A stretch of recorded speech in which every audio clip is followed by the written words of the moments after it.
When you've shared a life with someone for decades, losing them feels like losing a part of yourself.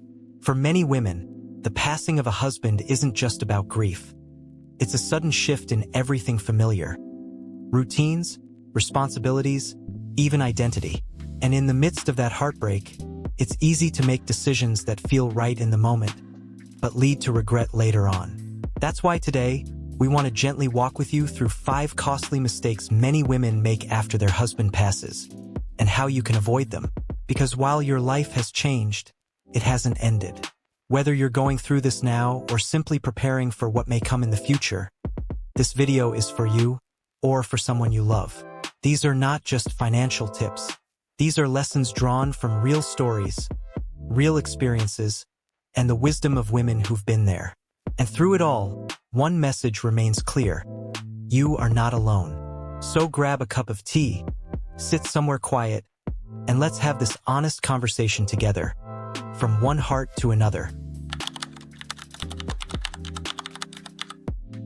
Mistake number 1. Making major financial decisions too soon while grieving. When you lose your husband, everything turns upside down. One moment, he was still there to help handle bills, talk through big choices, or simply say, "Don't worry, we'll figure it out." The next moment, all of that falls into your lap. Alone. In those early days of grief, you're heartbroken, exhausted, and overwhelmed. And that's when people often make this first big mistake, making important financial decisions too soon. I understand. The pain is heavy. Many women feel like they need to wrap things up quickly. Close bank accounts, move houses, sell property, split up inheritance, even give money to the children right away, just to feel like they're doing something. But what seems like action can actually turn into regret later. You see, grief clouds our thinking, and decisions made in grief, especially about money, are rarely wise.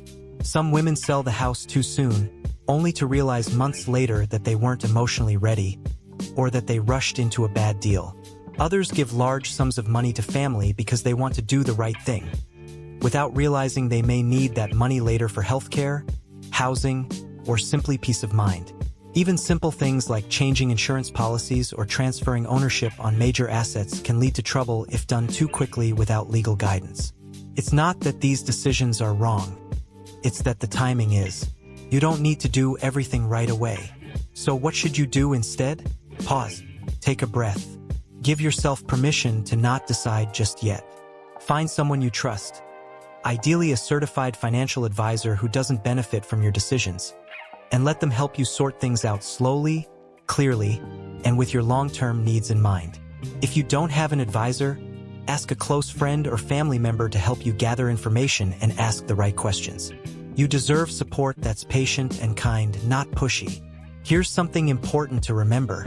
You've already suffered the loss of someone who meant everything to you. Don't let that loss lead to another one, your financial stability and peace of mind. Give yourself time. The right decisions will still be there tomorrow. But rushing, that's when mistakes happen. And you, dear friend, deserve better than that. Mistake number 2, trusting the wrong people too quickly. After losing your husband, one of the hardest things isn't just the loneliness, it's the uncertainty.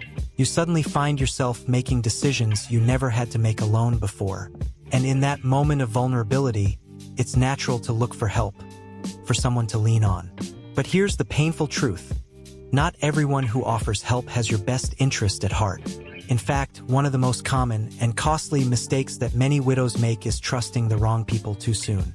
That includes family, friends, neighbors, or even financial professionals who may not be as kind or qualified as they seem. You may hear words like, "You don't need to read all that, just sign here. You can give me access. I'll manage it for you." Or, "Let me help sell that house for you. It'll be easier this way." These suggestions might seem helpful, and in your state of grief, you might even feel grateful that someone is stepping in. But the truth is, rushed trust can lead to deep regret. There are too many heartbreaking stories of women losing savings, being tricked into bad investments, or unknowingly signing away their rights, simply because they didn't realize they were being taken advantage of. This doesn't mean you should shut everyone out, but it does mean you must protect yourself. Grief doesn't make you weak. It just makes you temporarily more open, more trusting, more in need of comfort. That's exactly why you need to create a small circle of people you know you can trust. People who respect your boundaries, encourage you to ask questions, and never pressure you. One good rule: if someone tells you not to ask questions or makes you feel guilty for being cautious, that's a sign to step back. Your finances, your home, your future. These are too important to hand over just because someone seems helpful. You are not weak for being careful. You are wise. Being kind-hearted doesn't mean being naive. And just because you've lost your partner doesn't mean you've lost your power. You still have the ability to protect yourself, to make smart choices, and to say, "Let me think about it first." And remember this: real help doesn't rush you. Real support gives you time, space, and clarity. Trust is earned, not owed, especially now. Mistake number 3: overlooking legal and paperwork responsibilities. No one wants to think about legal documents when they're grieving. It feels cold, complicated, and far removed from the emotional pain you're carrying. That's why many women unintentionally make the third big mistake: ignoring or delaying important legal and paperwork matters after their husband passes. In the first few weeks or even months, it's completely natural to feel paralyzed. You might tell yourself, "I'll deal with that later," or "It's probably not urgent." And yes, some things can wait, but not everything. Certain documents have deadlines. Some benefits expire if you don't apply in time. Others, like your husband's will, pension, or life insurance claims, require prompt attention. And without proper legal steps, assets that are rightfully yours could get tied up or even lost. For example, did you know that if your husband had a retirement account or life insurance, but didn't update the beneficiary name, those funds might not come to you automatically? Or that if a house, car, or bank account was in his name only, you may need to go through probate court just to gain access, unless things were properly set up in advance? These are things that many people don't learn until it's too late. And the cost of delaying? It can be thousands of dollars and months of stress. But here's the good news: you don't have to understand everything all at once. You just have to start. Find a trusted attorney or legal advisor, especially someone who works with older adults or estate issues. Bring all the documents you can find: wills, property titles, bank statements, insurance policies, marriage certificates, even old tax returns. And if you're unsure about what something means, ask. There's no shame in saying, "Can you explain this to me like I'm 5? A good professional will respect that and explain without judgment. And don't try to do it all alone. This is a time when it's okay to lean on others, whether it's family, a trusted friend, or even a professional service that specializes in helping widows through transitions like this. What matters is that you begin, bit by bit, because the longer things stay unaddressed, the harder they become to untangle. Grief takes time, but legal matters don't always wait. By taking small, steady steps now, you're not just protecting what your husband left behind, you're protecting your future. You've already survived the hardest part, losing the one you love. Let's make sure the rest of the process honors that love, with clarity, care, and confidence. Mistake number 4: neglecting your own financial security for the sake of your children or grandchildren. After a husband passes, many women turn their hearts completely toward their children and grandchildren. That's natural. You want to support them, give them what you can, and keep the family connected. But here's the 4th big mistake we often see: putting your children's or grandchildren's needs before your own long-term financial security. We understand. Your daughter is struggling with bills. Your grandson wants to go to college. Someone needs help with a down payment for a house. And you feel like, what good is this money if I can't help my family? But here's the hard truth: you cannot pour from an empty cup. If you give away large portions of your savings or sell assets to help others, without first understanding your own financial needs, you may be setting yourself up for hardship later. And what's worse, you might end up becoming a financial burden on the very people you're trying to help.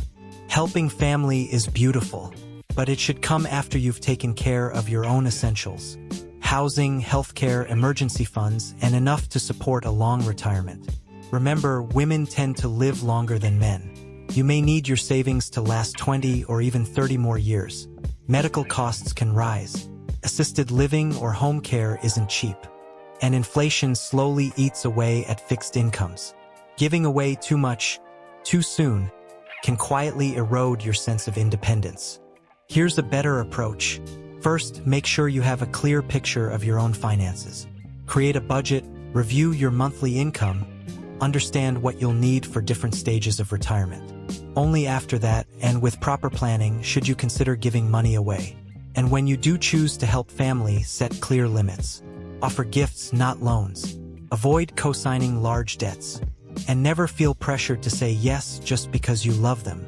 Sometimes the most loving thing you can do is take care of yourself, so that your children don't have to worry about you later. Your husband worked hard to build a life with you. The savings you have are part of that legacy. Use them wisely to bring peace and stability, not guilt or fear. There is no shame in protecting your own future.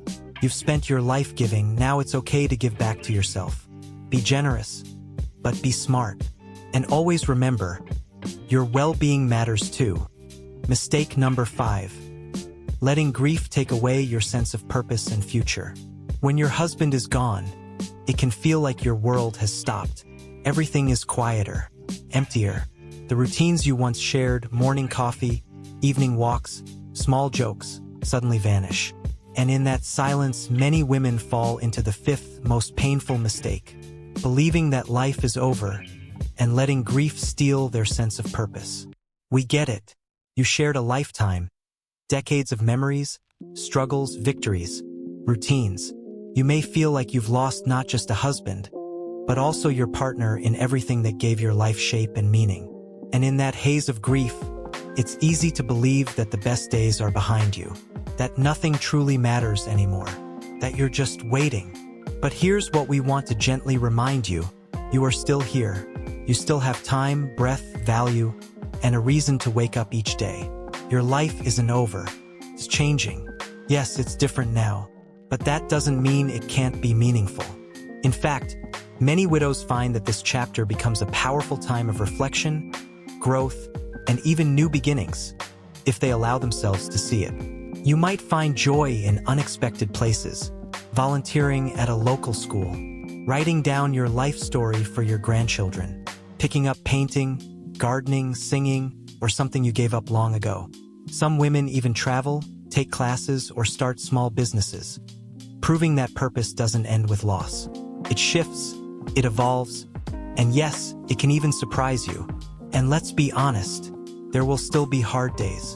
No one expects you to move on or forget. But finding purpose again doesn't mean forgetting. It means honoring your husband's memory by continuing to live. Think of what he'd want for you. Would he want you sitting in the dark, believing your life ended with his? Or would he smile to see you laughing again, dreaming again, loving again? In your own way, in your own time. Grief is real, but so is life. Even now, there are still stories to tell, connections to make, mornings worth waking up to. You are not just someone's widow. You are still a woman with wisdom, strength, and something beautiful to give to this world. And every single day that you choose to show up again is a victory. Losing a husband is one of the deepest pains life can bring. It shakes the foundation of everything familiar, leaving you feeling vulnerable, uncertain, and often alone. But remember this, you are not powerless. In fact, right now, you have more strength than you realize. By avoiding these 5 costly mistakes, rushing big decisions, ignoring legal paperwork, neglecting your finances, giving too much to others too soon, or letting grief take away your purpose, you are protecting not only your future, but also the love and legacy you both built together. No, it won't all be easy. Healing is not a straight path. There will be good days and hard ones. But every step you take toward clarity, stability, and hope is a step toward reclaiming your life with wisdom and intention. And the truth is, you're not alone. There's a whole community of women just like you who are learning to live again, love again, and lead the rest of their lives with courage. Your story doesn't end here. In fact, this chapter, though written in loss, can still be filled with meaning, peace, and quiet strength. Take a deep breath and take the next step. You are still here, and your life still matters.